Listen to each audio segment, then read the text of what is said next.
आम्ही नाशिकला last year गेलो होतो तेव्हाचे व्हिडिओ आहेत.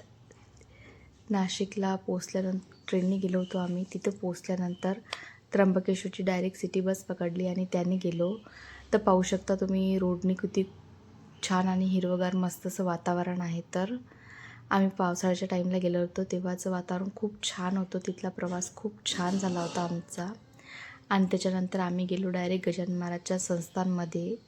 तर हे आहे तिथलं गजानन महाराजचं संस्थान. इथेच आम्ही थांबलो होतो 2 दिवस.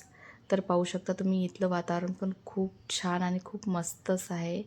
इथलं मंदिर पण खूप छान आहे. इथं गेल्यानंतर मनच पूर्ण असं प्रसन्न झालं होतं. आणि तिथं आम्ही काही फोटो रील्स केले ते आहेत. आणि ह्या आमचा सगळ्यात शेवटचा व्हिडिओ होता जेव्हा आम्ही जाताना हा शूट केला होता. तर जाताना पाहू शकता तुम्ही खूप छान असं मस्त आभाळ आलेलं होतं. आणि तिथलं वातावरण खरंच तुम्हाला सांगते एकच नंबर आहे. आम्ही तिथे शुक्रवारी पोचल्यानंतर आम्ही तिथे मस्त अशी रूम केली आणि तिथे थांबलो. 2 दिवस होतो आम्ही तिथे. शुक्रवारी मस्त आराम करून आम्ही शनिवारी सकाळीच निघालो त्र्यंबकेश्वरला जाण्यासाठी. तर आम्ही सकाळी उठून लवकर तयारी करून मंदिराच्या रस्त्याने लागलो. गजानन महाराजच्या संस्थानपासून काही 100 मीटर असेल एवढंच अंतर आहे त्र्यंबकेश्वर या मंदिराचं. तिथून आम्ही आलो मंदिरात. मंदिरानंतर मंदिरात खूप गर्दी होती. आम्हाला 2-3 तास लाईनमध्येच उभं राहावं लागलं. त्याच्यानंतर आमचं तिथलं दर्शन झालं. दर्शन झाल्यानंतर आम्ही इकडे मस्त असा या मंदिराचा असा व्हिडिओ काढून घेतलेला आहे. पाहू शकता तुम्ही मंदिर तिथलं किती छान आणि किती मस्त आहे. तर पावसाळ्याच्या वेळेस गेल्यानंतर वातावरण खूप छान होतं आणि खूपच मस्त वाटत होतं तिथं. आज पण आम्ही गेलो होतो तेव्हा सकाळी पाऊस नव्हता जास्त. दुपारी अचानक असा चालू झाला. तर आम्ही एका बाजूला थांबलेलो होतो. हा पूर्ण असा मंदिराचा व्हिडिओ. मंदिर पूर्ण असं दगडाचं आहे. खूप छान असं मस्त मंदिर आहे. इथे गेल्यानंतर मनाला खूप प्रसन्न वाटते.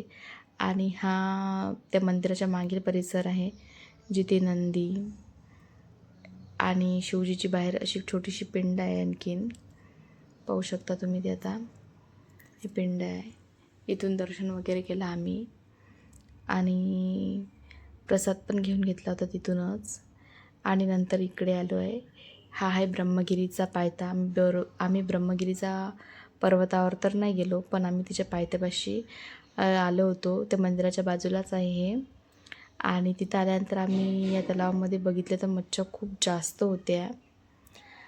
आणि आम्ही जो प्रसाद घेतला होता तो पूर्ण इथंच टाकून दिला. थोडाफार काही खाल्ला आणि तो पूर्ण मच्छ्यांनाच टाकला. त्या मच्छ्यांना पाहण्यात जो आनंद होता तो काही वेगळाच होता. खूप मस्त वाटलं होतं. आणि तिथून हे मच्छीसोबत थोडा वेळ तिचंच हे केलं, पाहत बसलो, व्हिडिओ वगैरे काढले.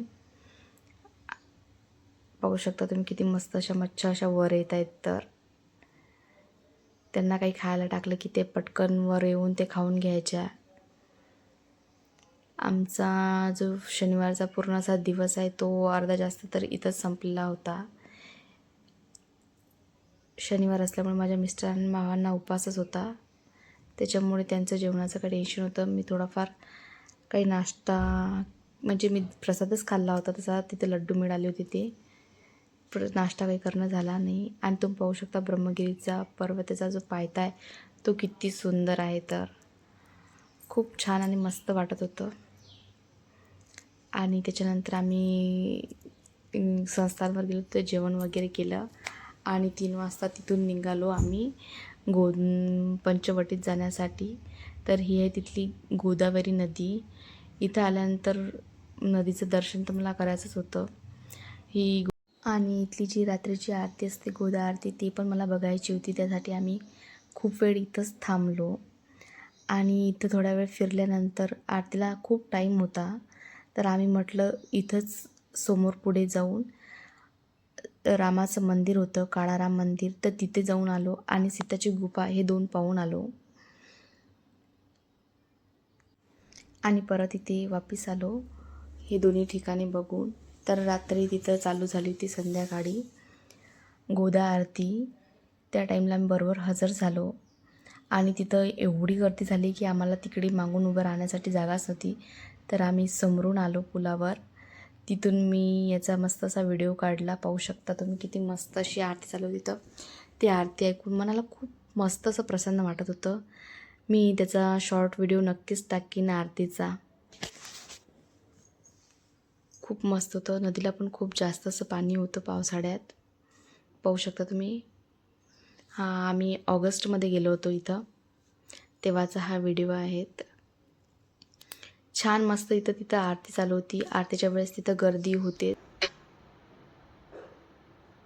आणि आरतीच्या आधी गेलो होतो ही काळाराम मंदिर पाहायला. तर पाहू शकता तुम्ही, काळाराम मंदिर पण खूप छान आहे. पूर्ण असं दगडाचं त्याच्यावर पूर्ण केलेलं असं काम आहे. खूप छान असं मंदिर आहे. तिथं आम्ही थोडा वेळ मस्त आरामात बसलो होतो आरतीचा टाईम होईपर्यंत.